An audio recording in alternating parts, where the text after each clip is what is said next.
Bien, lo primero que vamos a ver, como les decía, en el modelo de Solux One, tiene que ver con los primeros modelos de crecimiento económico. Y para eso, lo que tenemos que repasar es algo que ustedes vieron en su momento en micro. ¿Se acuerdan que tenían ustedes la función de producción, que habían visto en Economía 1 y en Microeconomía también?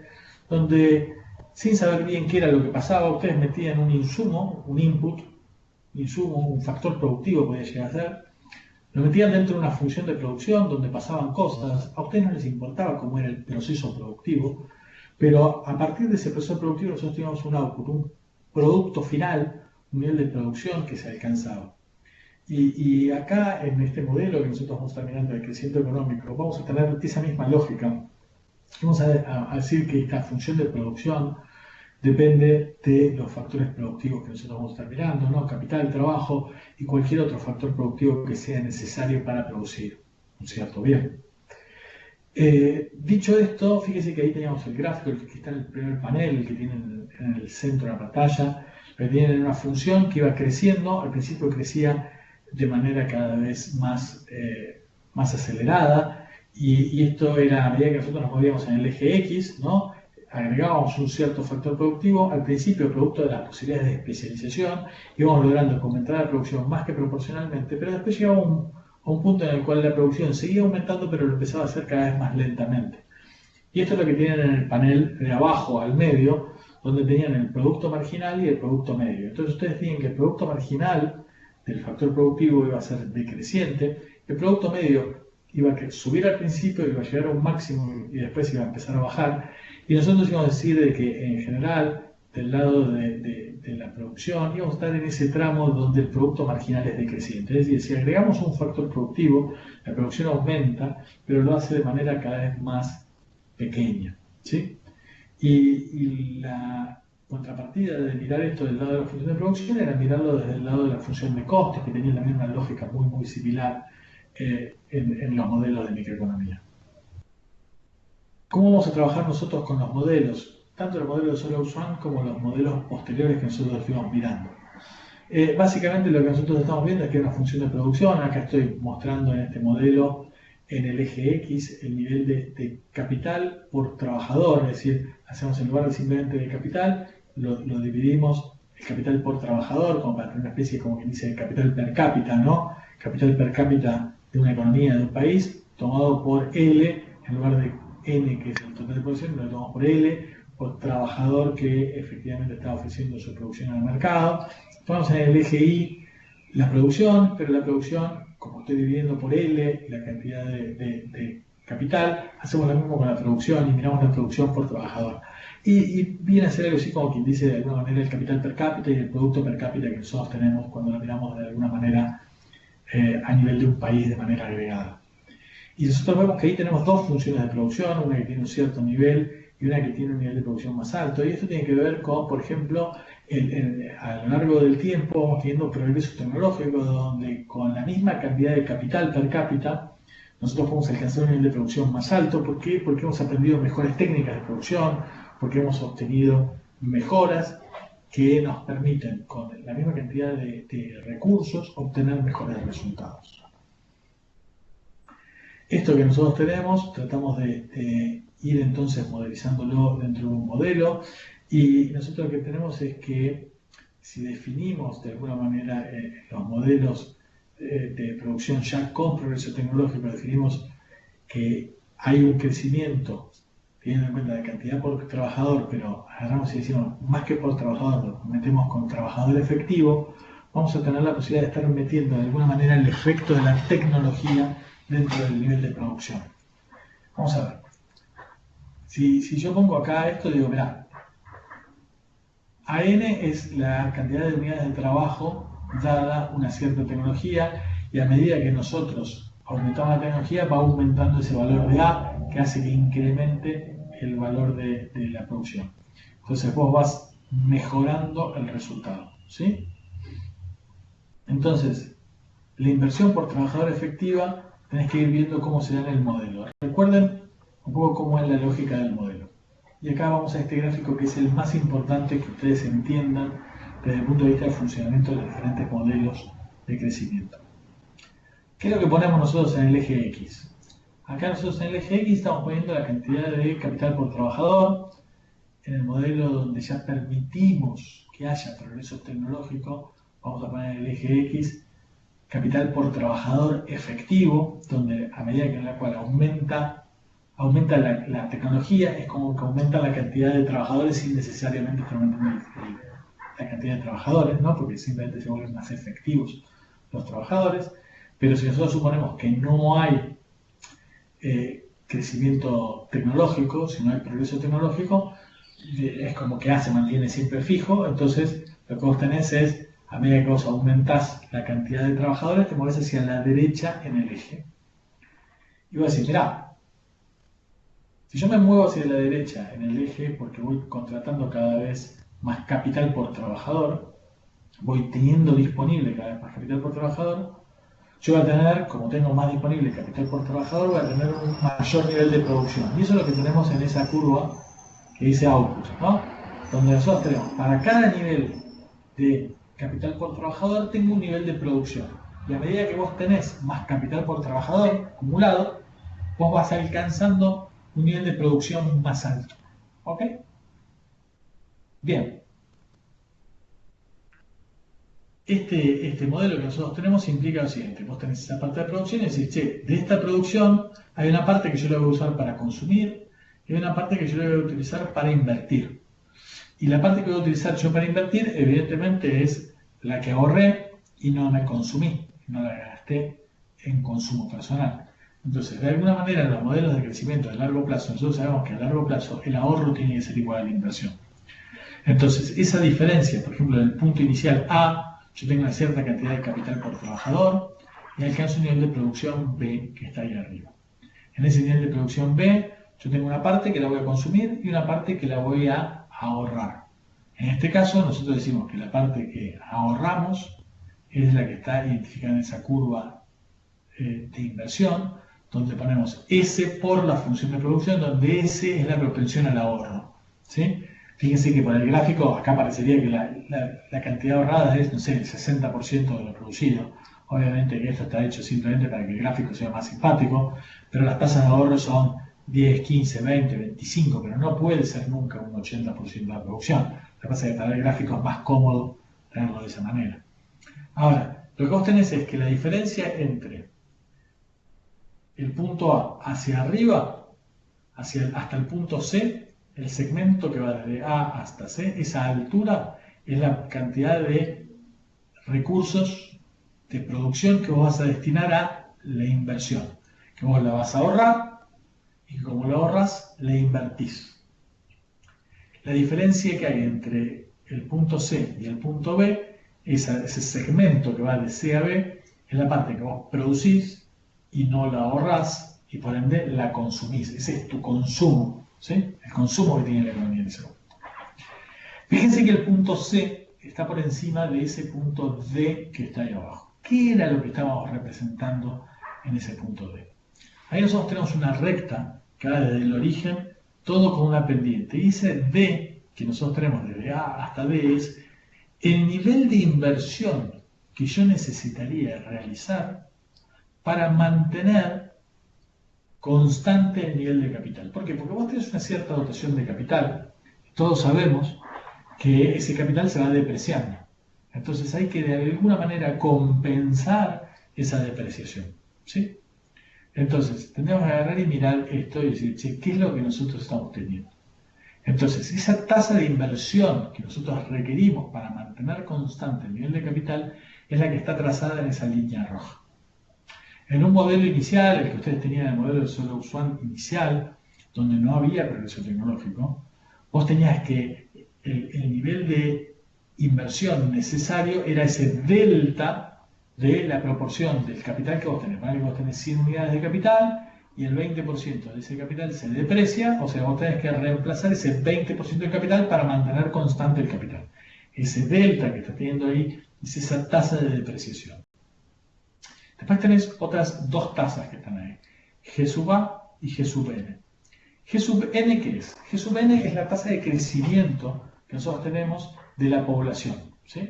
Es la tasa de crecimiento de la población. Entonces nosotros tenemos que la tasa de crecimiento de la población es esa.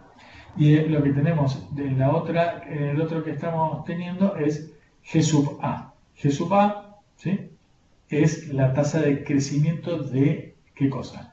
De la tecnología, el crecimiento tecnológico que nosotros tenemos, ¿sí? Entonces ahí vos tenés los dos efectos. La tasa que vos tenés. ¿Y por qué tengo que tener la tasa de población en mente? Imagínense lo siguiente. Ponele que vos tenías 100 unidades de capital, que la población, para hacer la cuenta bien rápido, la población se me duplicó. Y mirá, si la población se te duplicó, vos tenés que duplicar el capital para que el capital por cabeza, por cápita, sea exactamente el mismo. O sea, vos tenés que de alguna manera destinar una parte de la producción para darle a ese mayor nivel de personas que viven en esta economía una dotación de capital inicial lo suficientemente necesaria como para que el capital per cápita sea exactamente el mismo, ¿sí? Si G sub n, si el crecimiento de la población fuera cero, nosotros no hace falta que nosotros tengamos esto en cuenta. Ahora, si todos los meses, si todos los periodos, que vos estés analizando, todos los años, vos tenés que ponerle que crece un 2% la población. Si te crece un 2% de la población, vos tenés que de alguna manera incrementar tu capital de manera tal de que esté disponible ese 2% adicional per cápita suficiente como para cubrir que todos esos 2% adicionales tengan las máquinas al momento de empezar a producir. ¿Ok? Por eso tenés que tener G sub N.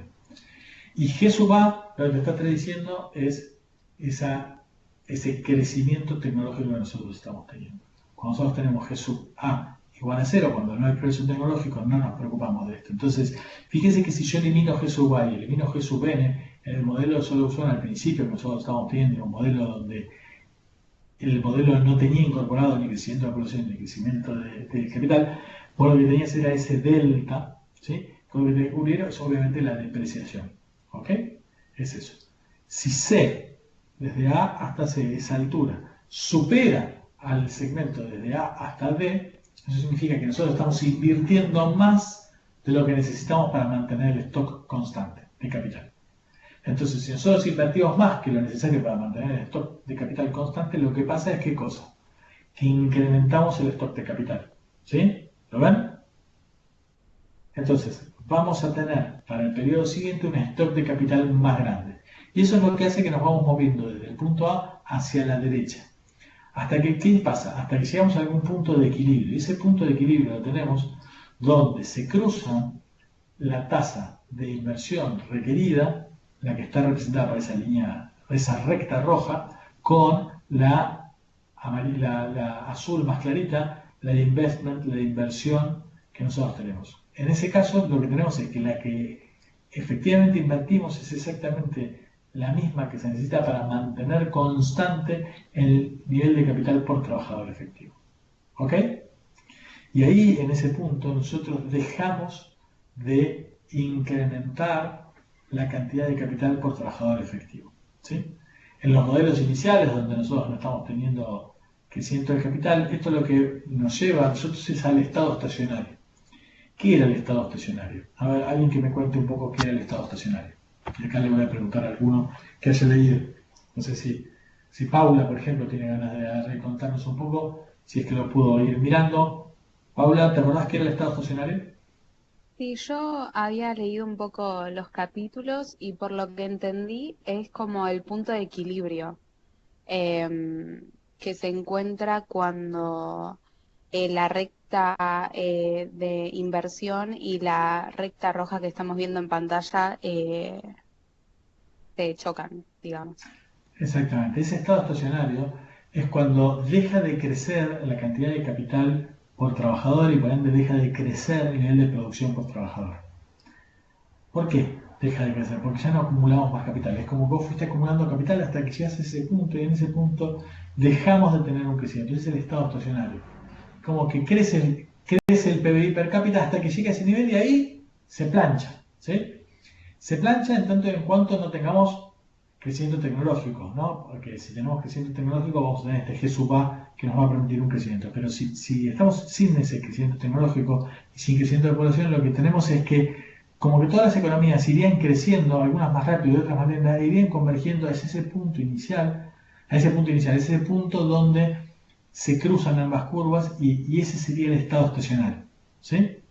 El estado estacionario donde obtenemos finalmente en inglés se llama un steady state, un estado estacionario de máximo, de alguna manera, nivel de producción al cual nosotros llegaríamos por cabeza, porque si vamos a la derecha de eso, lo que va a pasar es que tenemos más depreciación de la que, de la que logramos cubrir con nuestra inversión, con lo cual, aunque invirtiéramos durante un tiempo un capital por arriba, después empezaríamos a perderlo y volveríamos al punto del estado estacionario, ¿no? Si nosotros partimos a la derecha, retrocedemos hasta el estado estacionario, ¿sí?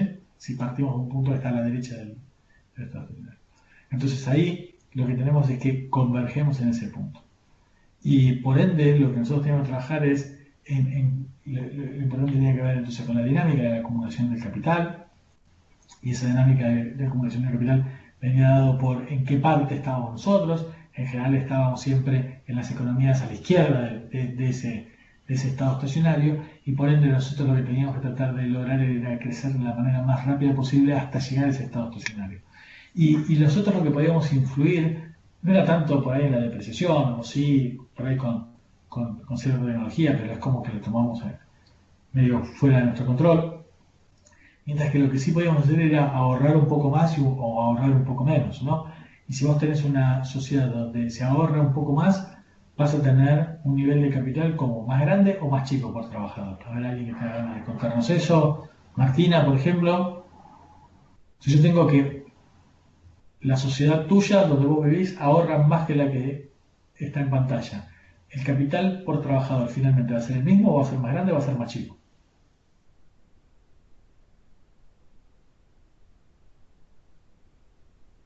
A ver, Martina, a ver si tenés más. Martina, ¿llegaste a ver el capítulo de crecimiento hasta ahora? ¿El modelo de Solow lo pudiste ver? Si no lo pudiste ver, no importa, activa el micrófono y lo pensamos juntos.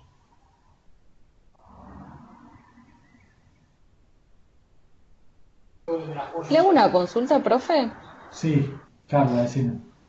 Yo leí algo de que cuando se llega a este estado estacionario, que es cuando la economía deja de crecer, es como que la población eh, se encuentra en un estado como de que no ahorra, como de subsistencia, algo así. ¿Es No, malo estar en estado no, estacionario? es que todo lo que vos ahorrás te sirve a vos para invertir y apenas cubrís la depreciación de la maquinaria. Entonces no se incrementa el capital por trabajador. Solamente lográs cubrir eso. ¿Entendés? Entonces deja de crecer, entre comillas, el PBI per cápita. Y deja de mejorar tu consumo per cápita, ¿no? Porque la diferencia entre lo que producís y lo que invertís es la que consumís vos. Entonces dejarías de mejorar tu situación, ¿no? Ah, claro. ¿Entendés? Porque vos Sí, vivís de la que consumís. Está todo bien que le guardes para las futuras generaciones, para tus hijos, para tus nietos, para lo que quieras, pero vos consumís la que consumís vos. Y la que consumís deja de crecer. ¿Por qué? Porque todo lo que ahorrás apenas logra cubrir esto. ¿Ok? ok, sí, Ahora, si vos, ponele que estamos en el punto de estado estacionario, estamos en ese punto, en este gráfico, en el punto este. Y ponele que cambiamos nuestra conducta y decidimos ahorrar más. ¿Qué curva se mueve? Mm, ¿Cambia la curva de producción si vos decidís sí, ahorrar más? sí. No. La de producción no. La curva de producción sigue siendo con la misma tecnología, con las mismas cosas, sigue produciendo igual. Eso no cambia. Lo que cambia es que vos decidís ahorrar una proporción más grande de la que consumís. En el límite. Si vos decidieras, ponele que en nuestro mundo donde estamos vos y yo, Carla, decidimos que vamos a ahorrar el 100% de todo lo que producimos y lo vamos a invertir todo. ¿Qué Sí, pasaría con la curva de producción? Seguiría siendo la misma, ¿no? sí, ¿Cuál cambiaríamos? La de depreciación sigue siendo la roja, esa no va a cambiar tampoco. La que cambia es la otra, la de investment, la inversión, ¿no? Porque decimos que la tasa de ahorro va a ser 100%. Entonces, la de ahorro sería exactamente igual que la de producción, ¿no? Sí, ¿Y hasta dónde iríamos? Iríamos hasta la derecha, a donde se cortan la de producción y depreciación. ¿Estamos de acuerdo? sí, Fíjate que en ese caso no nos comemos ni una pizza, ¿no? Hacemos todo para maquinaria. claro. Y esto es lo que nos llevaba al concepto que a lo mejor alguno de ustedes lo leyó y lo recuerda, de la regla de Golden Rule, la regla de oro. ¿Cuál era la regla de oro? ¿Alguien que la haya leído y que se acuerde?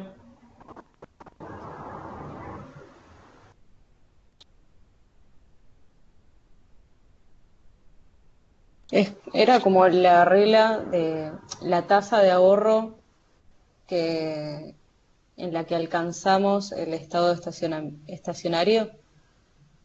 No, es la tasa de ahorro. Vos tenés diferentes estados estacionarios para diferentes tasas de ahorro.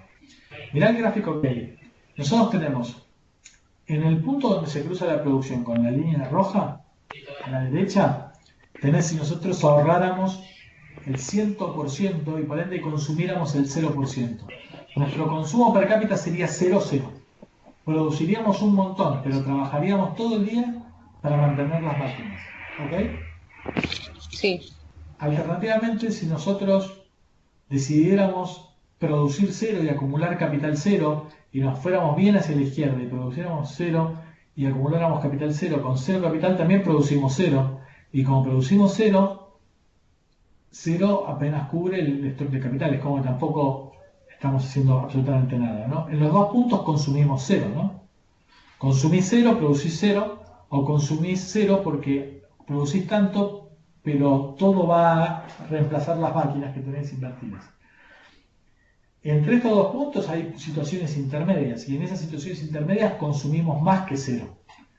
Y hay alguna tasa de ahorro que no es cero y que no es 100%, donde podremos consumir un poco más. Y tenemos que buscar esa tasa de ahorro que busque hacer máximo el consumo per cápita. Esa es la regla de oro. La regla de oro lo que te dice es, che, ¿cuál es la tasa de ahorro que maximizaría el consumo per cápita? ¿Ok? Esa es de Golden Rule, la regla de oro. Que, de nuevo, la regla de oro en un esquema donde nosotros estamos, el modelo solo inicial, el de sin crecimiento tecnológico, nosotros tenemos que esa situación se da en un estado estacionario y buscaremos un nivel de consumo que haga que eso sea máximo. Ahora, cuando nosotros miramos esto en un esquema dinámico a lo largo del tiempo, lo que nosotros vemos es lo siguiente. ¿Qué es lo que tenemos? Lo que nosotros tenemos es que a lo largo del tiempo el nivel de producción va creciendo. ¿A qué nivel de producción el PBI del país? ¿A qué tasa crece? Y mirá, cuando yo estoy en algún punto de equilibrio, como tengo acá en el punto inicial, el que vos tenías en el punto A, este inicial, perdón, el punto A no, el punto de equilibrio que vos tenías en este estado estacionario inicial, lo que vos estás teniendo que es que el capital per cápita que vos tenés se sostiene en el tiempo y está creciendo la producción del país ¿a qué tasa? A la tasa de crecimiento de la población, y a la tasa de progreso tecnológico.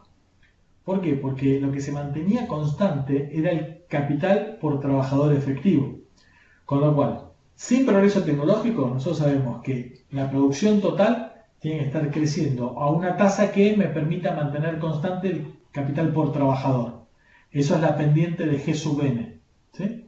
Ahora, además de eso, tiene que crecer una tasa un poco más alta para que siga habiendo un progreso tecnológico. Entonces, cuanto más progreso tecnológico haya, más alto va a ser el crecimiento que va a estar teniendo la economía. ¿Ok?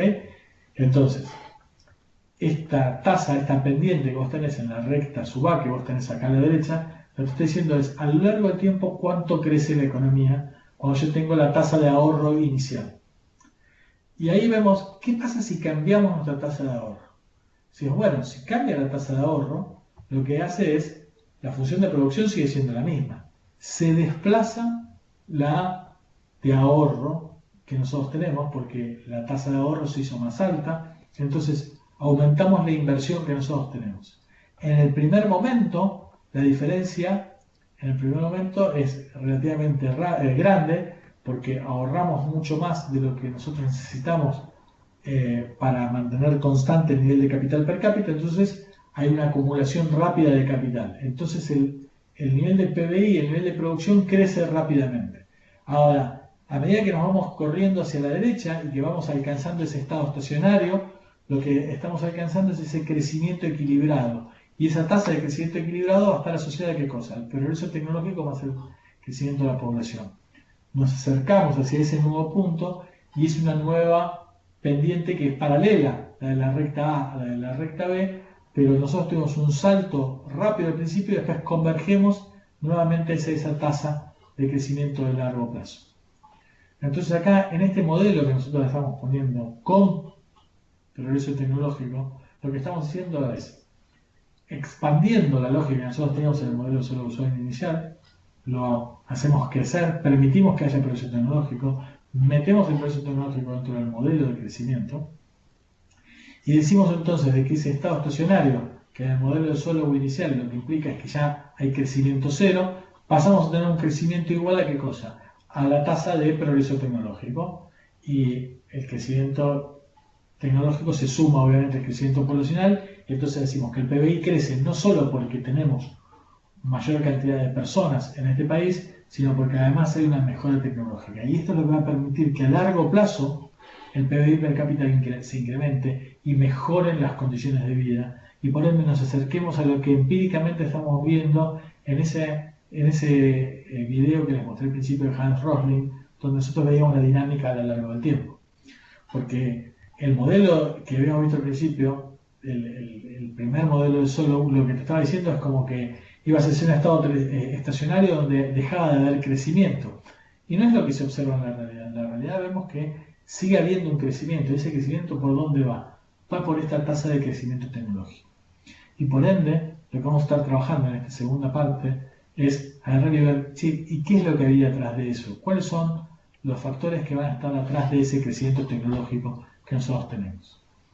Acá lo que tenemos es, esto es la dinámica de aumento del ahorro y el tema de la Golden Rule, la regla de oro. Y acá lo que vos tenías era el crecimiento de la función de producción y el consumo que ya habíamos visto antes. Esto ya lo mencionamos, así que lo paso rápido. Entonces entramos en lo que es el progreso tecnológico. Decimos, bueno, el progreso tecnológico en las economías modernas, ¿de qué depende? Y depende de investigación y desarrollo. Obviamente una economía que hace más I+D, ¿no? Las empresas invierten más en investigación y desarrollo, va a hacer que la economía crezca más, ¿sí? Y el producto de esta investigación y desarrollo tiene que ver básicamente con ideas, ¿sí? Con nuevos productos, nuevas invenciones, nuevas vacunas, nuevas cosas que creamos en cada uno de nosotros. Y cuando queremos ver esa tasa G sub A que nosotros pusimos en el modelo, cuáles son los determinantes de esto y qué es lo que hace que los diferentes países tengan diferentes desempeños a lo largo del tiempo, tratamos de entender qué es lo que sucede en cada economía. Entonces decimos, bueno, mirá, esto depende de varias cosas. Por un lado, de la fertilidad del proceso de investigación, ¿no? Y qué tan útiles terminan siendo estas inversiones que hacemos en nuevas tecnologías. Y esto también está en la capacidad de apropiarnos de esas ventajas, ¿sí? Imagínense ustedes que en el marco de esta pandemia, de coronavirus y demás, nosotros investigamos y logramos desarrollar una vacuna, invertimos y demás. Y cuando llega el momento decimos, bueno, mirá, ahora la tenés que dar gratis y no podés cobrar un solo peso por esa vacuna. ¿Se va a haber podido repagar la inversión que yo hice? Difícilmente. ¿Por qué? Porque yo necesito de alguna manera poder recuperar esto, porque hay muchos que estamos invirtiendo a lo mejor en esto al mismo tiempo, pero aquellos que lleguen primero son los que se van a poder apropiar de esta ventaja, y los que lleguen después tendrán que perder la plata esa porque llegaron tarde, ¿sí? Entonces, acá hay una parte en la cual la investigación y desarrollo también depende de qué cosa, de la capacidad de las firmas de lograr beneficiarse de los productos de esa investigación y desarrollo que realice. Acá, cuando uno mira la evolución y desarrollo de los diferentes países y demás, y empezamos a trabajar, decimos, bueno, acá hay una interacción entre lo que es investigación básica y la investigación aplicada, ¿no? La investigación aplicada es bien concreta, como para tratar de obtener un producto final, una vacuna específica, mientras que la investigación básica es una investigación que es más científica, más académica y que es más alejada de la aplicada. En general, no es igual el comportamiento de los países en esos dos segmentos. Algunos son más intensivos en investigación básica y otros en aplicada, ¿sí? Obviamente que ir desarrollando estas capacidades lleva mucho tiempo, es un tema de largo plazo, ¿sí? Porque implica poner un montón de personas e investigar un montón de cosas, en un montón de conocimientos, en un montón de tecnologías. Y como esto es de largo plazo, también influyen, como les decía, la capacidad de apropiarse por estos enormes desarrollos, y para esto cumplen un rol muy importante las patentes, ¿no? Y las patentes de alguna manera protegen, ¿sí?, ese descubrimiento de manera tal de que no me roben de alguna manera el producto de esa idea que yo tengo. Obviamente, si nosotros tenemos una sociedad donde hay patentes cero, es menor el incentivo a desarrollar esto. Ahora, cuanto más vos le des de protección a quienes desarrollan esto y le des la exclusividad por un montón de tiempo, también hay un costo de esto. Y es que la verdad es que vos, una vez que tenés una vacuna, y ya está hecha la inversión, vos podés agarrar y beneficiar a muchísima gente. Con lo cual ahí tenemos un trade-off entre ambas situaciones, porque digamos, la vacuna no pierde efectividad porque haya más vacunas dando vueltas, ¿sí? Es más, todo lo contrario, se vuelve más valiosa la vacuna cuantas más personas están vacunadas, ¿sí? Porque logran generar la famosa inmunidad de rebaño, con lo cual hay una relación entre ambas situaciones que hay que mirarlo, ¿no? Pero en general las patentes le dan de alguna manera el monopolio a quien desarrolló una cierta cosa durante un cierto tiempo de beneficiarse de los producidos de esta investigación y desarrollo que ellos han desarrollado. Ahora, independientemente de esto, también hay un tiempo que lleva a que las distintas sociedades, los distintos productores de ciertos bienes y demás, adopten nuevas tecnologías. Por ejemplo, dada la tecnología de, por ejemplo, lo que tiene que ver con las semillas híbridas al principio, o las nuevas semillas, los transgénicos y demás, las nuevas tecnologías en la producción de granos, por ejemplo, llevan un tiempo hasta que son adoptadas por diferentes productores. Primero porque a lo mejor algunos no saben qué tan seguras son, después hay otros que innovan primero y el del lado ve que él tuvo un peor rinde que ese otro que usa otra semilla, y entonces pregunta y aprende y demás, y hay un tiempo que lleva a que se difunda ese conocimiento. Con lo cual, además de este tiempo que se necesita para invertir, para desarrollar y para que la gente se pueda apropiar de esos beneficios, también hay un tiempo que tarda la economía en adoptar esas nuevas tecnologías, ¿sí? En adoptar estas nuevas mecánicas de funcionamiento, en copiar buenas prácticas, ¿sí? En aprender de lo que hacen las empresas líderes en otras empresas del mismo sector. Después en el gráfico de la derecha también dice, mirá, hay ciertas cosas que se mantienen, ciertas regularidades empíricas que se han estado viendo, y eso tiene que ver, por ejemplo, con lo que a lo mejor algunos de ustedes conocen, la ley de Moore y demás, donde ahora dicen, miren, se observa una cierta regularidad donde a lo largo del tiempo la verdad es que hubo un crecimiento muy fuerte de la capacidad de procesamiento. Ese enorme crecimiento de la capacidad de procesamiento, que lo ven en este gráfico que tienen ahí a la derecha, al mismo tiempo le da a todos mayor capacidad de producir. Y esa ley de Moore que tiene esa pendiente es de alguna manera ese G sub A que nosotros estamos viendo, ¿no? Que en el largo plazo tiene una cierta lógica, una cierta tendencia que es visible y que de alguna manera tiene un comportamiento que tiene una estabilidad a veces más grande de lo que uno puede llegar a imaginarse que suceda, ¿sí? Ahora, mirando el desempeño de muchas economías, y esto también vale para preguntarnos qué es lo que nos pasa a nosotros en la Argentina, qué es lo que pasa en otras economías.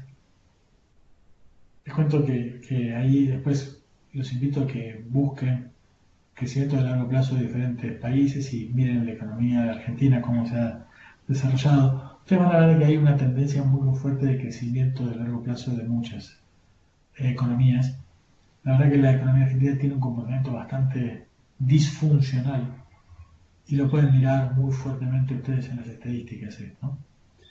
Con lo cual es lógico que nosotros tengamos algunas intuiciones que nos fallen del comportamiento general de la economía. Por eso es que me parece importante que miren la película con los datos mundiales. Cuando miran la película con los datos mundiales, ven que hay un progreso muy fuerte en todos los países, no tanto en la Argentina. Y dicen, bueno, aparte de la inversión en investigación y desarrollo, aparte del tiempo que tardan en adoptarse las nuevas tecnologías y el aprender de alguna manera de las buenas prácticas de los demás y de estas cosas, hay una enorme cantidad de estudios que trabajan sobre cuáles son las instituciones que más influyen en el desarrollo económico de largo plazo. Y dentro de estas instituciones, nosotros podemos mencionar varias, y hay varios enfoques que se le da a esto. Y, por ejemplo, algunos que hacen hincapié en la geografía, ¿no? Y entonces dicen, mira, dependiendo de dónde estés, no es lo mismo estar muy cerca de grandes centros de consumo, de grandes economías, que estar muy lejos, ¿no? En el límite, estar muy lejos en un extremo deshabitado del planeta, donde vos tenés altos costos de transacción, altos costos de transporte, donde te cuesta porque estás aislado. Entonces, la geografía debe influir seguramente en el desarrollo. Y hay una escuela importante de trabajo sobre esto. También están los que hacen hincapié en lo que son las instituciones políticas que están vigentes en los distintos países. Otros en las instituciones políticas y económicas que están vigentes, ¿no? Cuando hablamos de las instituciones políticas, hablamos de las instituciones de gobierno, instituciones y políticas económicas, hablamos, por ejemplo, de la moneda, ¿no? De la moneda, de cómo funciona el Banco Central y cómo esto puede llegar a influir en el crecimiento a largo plazo de un país. Entonces hablamos de la geografía, a veces ha influido o influye en la cultura o en las instituciones informales, influye en las instituciones políticas y a veces también influye en las intervenciones externas, ¿no? En las invasiones o las colonizaciones de países vecinos. Y dentro de estos tres que miramos primero, de ahí se derivan las instituciones o políticas económicas que adoptan los distintos países, que se ven influidos por las culturas de los distintos países, por las intervenciones de otros países en estos otros países, las instituciones políticas imperantes. Y cuando sumamos estos efectos, significa un aumento de la productividad del capital, ¿no? Y esto es lo que finalmente va a estar influyendo en el crecimiento económico. Y el crecimiento económico nuevamente va a retroalimentar las diferentes situaciones, ¿no? Cuando hay fallas en el crecimiento económico y una falla en la disfuncionalidad, esto a veces da lugar a un montón de otras situaciones que pueden incluir intervenciones externas y demás. Y decimos, bueno, si miramos la bibliografía, ¿qué instituciones influyen? Hay un montón de trabajos sobre esto. A mí me gusta un trabajo en particular, que es el que estoy poniendo acá, donde dicen, bueno, las instituciones influyen, sí, las instituciones influyen en el crecimiento. Ahora, ¿cuáles de esas instituciones influyen de manera más significativa? Y hay una institución que me parece muy importante que la tengamos en cuenta y tiene que ver con esto, ¿no? Con el riesgo de expropiación, ¿no? Y esto que yo estoy diciendo, les juro que esta presentación la tengo desde hace tiempo, pero ahí está recontra seleccionado y es un tema muy importante. Tiene que ver con qué tan dueño sos vos de lo tuyo, ¿no? El ejercicio de la propiedad, qué tan dueño sos de eso que vos producís, qué tanto te puedes beneficiar y apropiar de los beneficios que se generen por la producción de esas unidades productivas que sean tuyas. Y acá cuando estamos planteando esto decimos, mirá, hay una correlación muy marcada donde a mayor seguridad jurídica, donde el riesgo de expropiación es más bajo, ¿no? Hay un mayor crecimiento del PIB per cápita. Aquellas aquellas naciones donde hay menor riesgo de explotación, es visible que hay un comportamiento donde hay un mejor desempeño de PBI per cápita. Por el otro lado, cuando vemos que hay debilidades en las instituciones, cuando no está claro que vos seas dueño de tu casa, cuando no está claro que vos seas dueño de tu empresa, cuando no está claro que vos seas dueño de los resultados de tu producción, y esto tiene evidentemente un impacto a largo plazo y no solamente en el corto plazo. ¿Ok?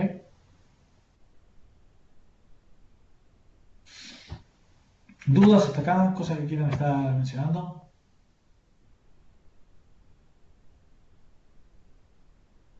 Obviamente que acá hay un montón de puntos adicionales. Ahí en el capítulo 10 que ustedes tienen de la bibliografía, pasan después por varios temas de desarrollo. Me parece interesante que ustedes los tengan en mente.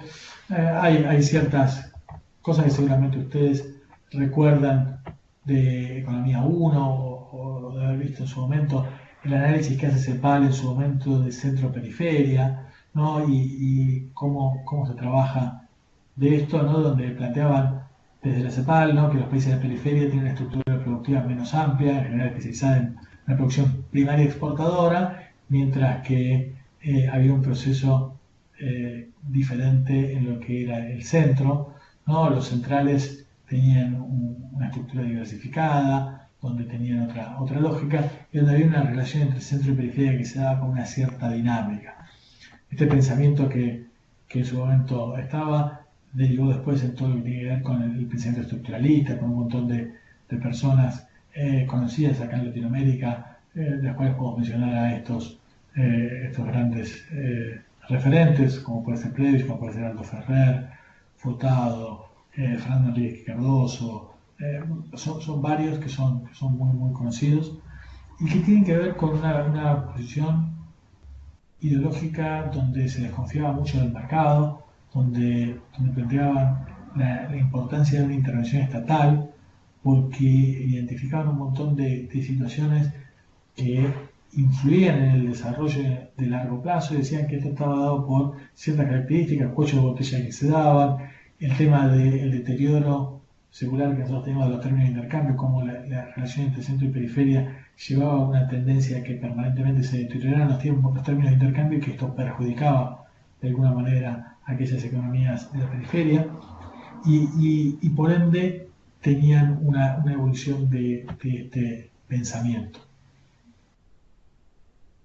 Este pensamiento que en su momento tuvieron fue evolucionando a lo largo del tiempo. Yo les dejé a ustedes un video que me parece muy interesante, donde es un video hecho por CEPAL, justamente donde se trabaja justamente el tema del deterioro o no de los términos de intercambio de acuerdo a la hipótesis que en su momento planteaba Previs.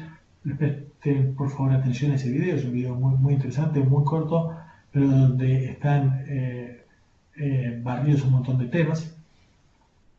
Y ha evolucionado el pensamiento de la CEPAL diciendo, bueno, eso que nosotros teníamos al principio, ¿no? Y que nosotros podemos ir viendo a lo largo del tiempo, hace que nosotros tengamos que ver, por un lado, grandes ventajas de lo que es el proceso de apertura, porque el proceso de apertura nos permite a nosotros tener nuevas tecnologías, tener un montón de buenas prácticas que nos permiten hacer un crecimiento mejor y por ende la visión tan cerrada inicial de desconfiada del CEPAL fue cambiando a lo largo del tiempo, ¿sí? Ahora, sin embargo, esto debe ser realizado, de acuerdo con el CEPAL, con una presencia activa del Estado, tratando de corregir las imperfecciones que pudieran llegar a estar vigentes en la economía. Ahora vamos a barrer algunos otros escuelas de pensamiento, algunos otros enfoques que se le da al crecimiento de largo plazo y al desarrollo en particular.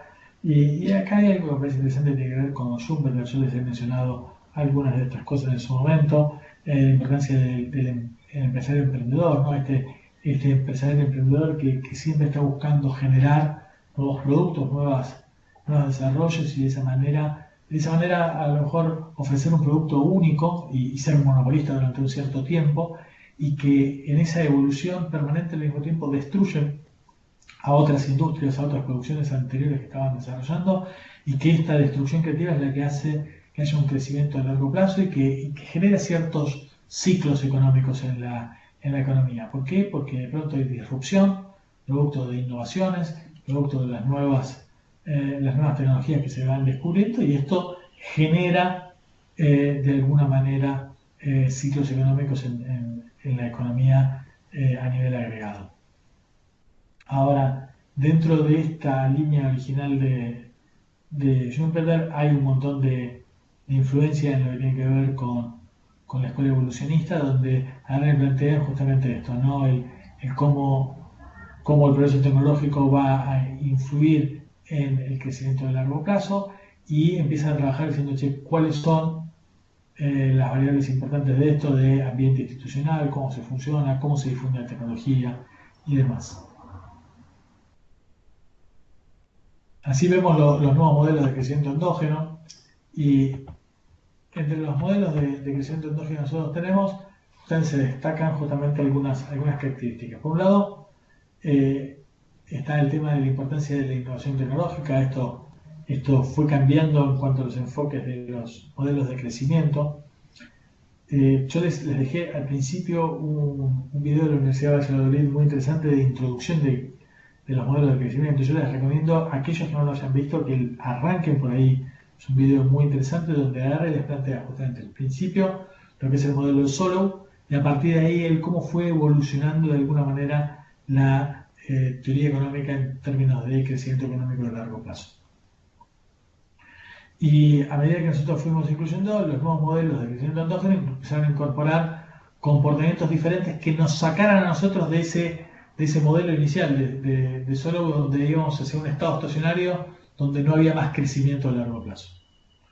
Y esto se dio por diferentes cosas. Por un lado, por la incorporación de tecnología; por otro lado, por modelos donde había rendimientos crecientes a escala, o donde había otro tipo de situaciones en las cuales no necesariamente todas las economías convergían en un lugar, pero tampoco iban hacia ese estado estacionario. Porque en los modelos de Solow iniciales y todos los modelos de crecimiento iniciales parecía como que la importancia está dada en la acumulación de capital, y que aquellos que todavía tenían un nivel de PBI per cápita más chico era porque no habían hecho inversión suficiente en fierros, ¿no? Había que meter más capital por trabajador, y que después naturalmente iban a ir todos convergiendo hacia ese lugar.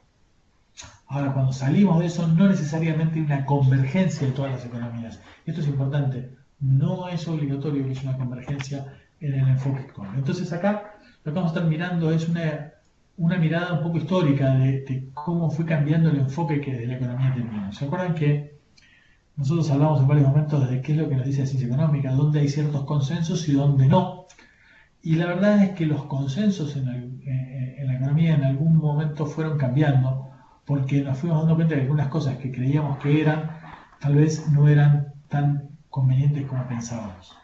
Entonces, ¿cuáles eran las ideas predominantes en los años 60?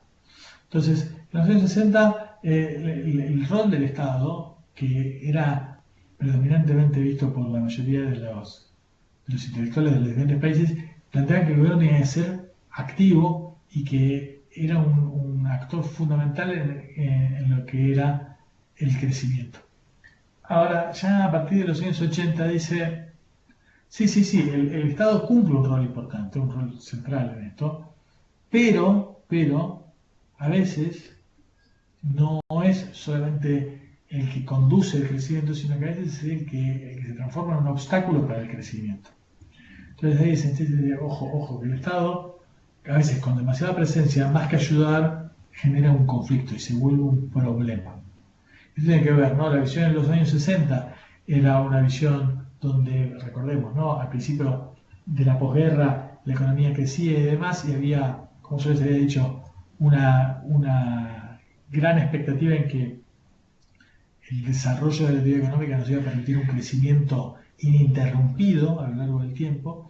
Y esto, ¿se acuerdan? Nosotros habíamos visto al principio, ¿no? Con la ley de Ockham y con lo que estábamos viendo también con la curva de Phillips, podríamos elegir el nivel de desempleo que quisiéramos, aceptamos un poquito de inflación y podíamos crecer a la velocidad que fuera necesaria.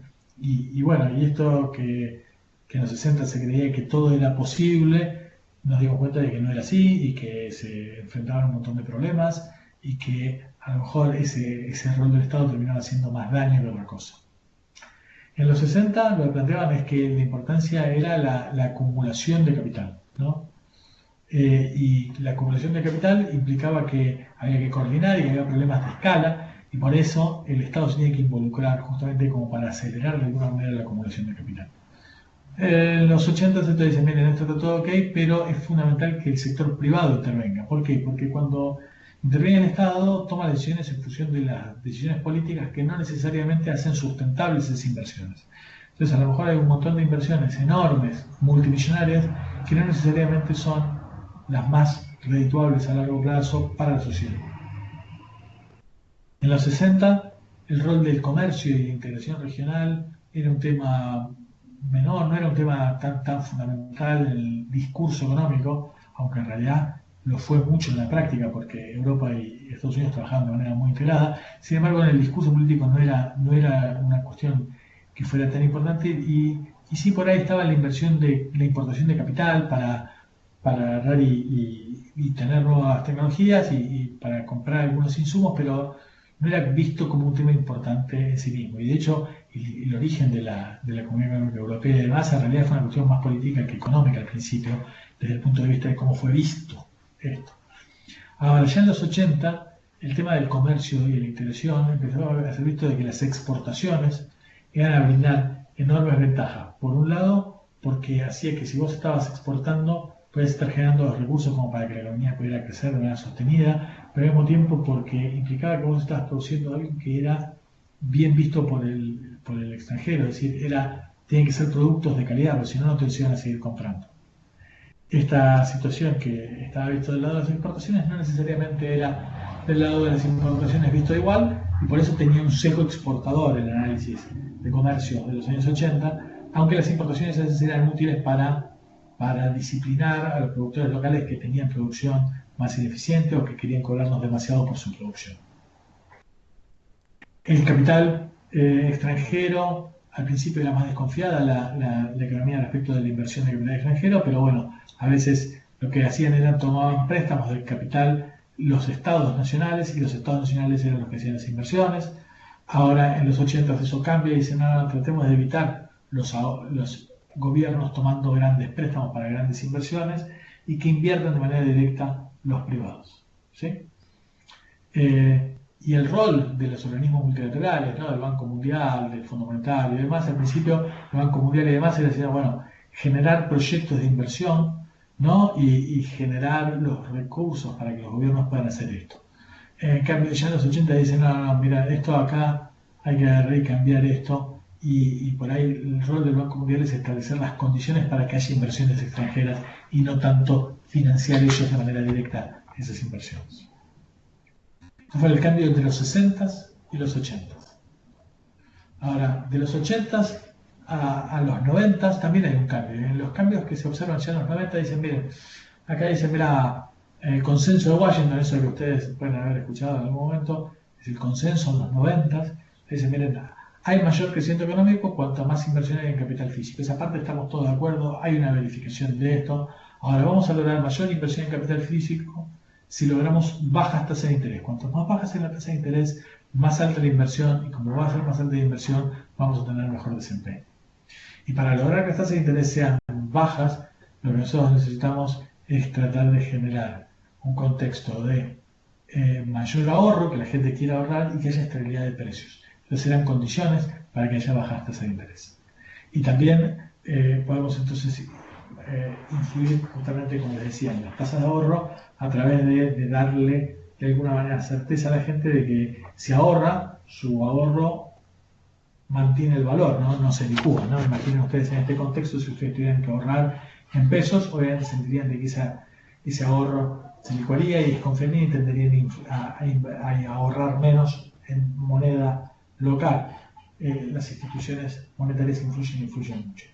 ¿Cuál era el rol de los 90 asignado al gobierno? Bueno, equilibrar el presupuesto, tratar de tener superávit en la medida de lo posible, fomentar un comercio libre, ¿no? mantener una presión a la baja sobre los salarios, ¿no? Tratar de mantener bajos los costos salariales, tratar de mantenerlo de esa manera, de regular los mercados internos para que haya una fuerte intervención y un fuerte movimiento dentro de la economía para que funcione lo más libremente posible. Una política monetaria conservadora, no andar generando inflación, ¿no? Ser cuidadoso en el manejo de la política monetaria y tratar de influir a nivel internacional en una desregulación del mercado internacional para de esa manera ganar mercados. Esto es lo que se esperaba que se planteara en los 90. Obviamente, sobre todo después de la crisis en su momento de 2008 y demás, empieza a haber una revisión muy fuerte de esto y dice, bueno, el crecimiento, hay una parte del crecimiento basado en lo que es el cambio tecnológico, la innovación tecnológica es importante. El crecimiento también hay que trabajarlo en función de las expectativas que nosotros tenemos de crecimiento, entonces ahí vamos a estar trabajando de esa forma. El crecimiento es una función del aumento de la demanda, ¿no? Entonces va a haber mayor crecimiento en función de justamente de cómo vaya evolucionando la demanda y entonces empieza a prestarle más atención a la demanda interna del país, ¿sí? En función de fortalecer los mercados domésticos, ¿sí? El rol del gobierno dice, mira, el gobierno lo que puede hacer es invertir en investigación y desarrollo y en infraestructura y capital humano. Esa acción del gobierno va a permitir un mejor desempeño del país. Entonces dice, sí, hagamos libre comercio, pero tratemos de establecer ciertos derechos y normas laborales estándar. ¿Por qué? Porque si no, nosotros en nuestro país tenemos un estándar laboral más alto y en otros países no cumplen esos estándares laborales y terminan rompiéndonos el mercado porque no cumplen estándares laborales y se llevan nuestros empleos, ¿sí? Y empiezan a tener ellos los empleos que perdemos nosotros en las economías desarrolladas. Es el rol analizado dentro de las principales economías, ¿no? Pero ahora dice, miren, para hacer un comercio libre en realidad es más un comercio justo donde se cumplan ciertas normas laborales y por eso empieza a ser parte del discurso el tema justamente de condiciones laborales justas con los países con los que comerciamos. Al mismo tiempo dice, mirá, en los 90 estamos aprendiendo de que si los salarios se mantenían a la baja, esto iba a permitir que hubiera mayor empleo y mayor crecimiento. Y ahora dice, mirá, si los salarios son más altos va a haber mayor demanda local y por ende habrá que impulsar que los salarios crezcan dentro de un país, ¿no? Y para eso tendremos que mejorar justamente lo que dicen en el punto 1, ¿no? Mayor productividad, ¿no? Mayor investigación y desarrollo, infraestructura y capital humano. Generar incentivos para favorecer las mejores prácticas empresariales, evitar conductas no acordes justamente a estas normas laborales y demás, y tratar de tener una política monetaria un poco más expansiva de la que se estaba viendo, que era muy conservadora y muy asociada a tratar de lograr una baja inflación. ¿Y esto por qué sucede? Sucede porque en los 70 la inflación a nivel mundial había sido un problema, en los 80 se empieza a normalizar y en los 90 a nivel mundial deja de ser la inflación un problema. Y la verdad es que salvo la Argentina y algunos pocos países mundiales más, el grueso de los países han resuelto el problema de la inflación. Y por eso han tenido una política monetaria más expansiva en las economías principales. Ahora, esta política monetaria más expansiva la han hecho porque justamente la tasa de inflación se mantiene mucho más baja de la que nosotros tenemos en la Argentina. Con esto hacemos un repaso general de los temas que ustedes van a tener en ese capítulo 10, en esa parte de desarrollo que va un poquito más adelante de lo que es la bibliografía del capítulo 9.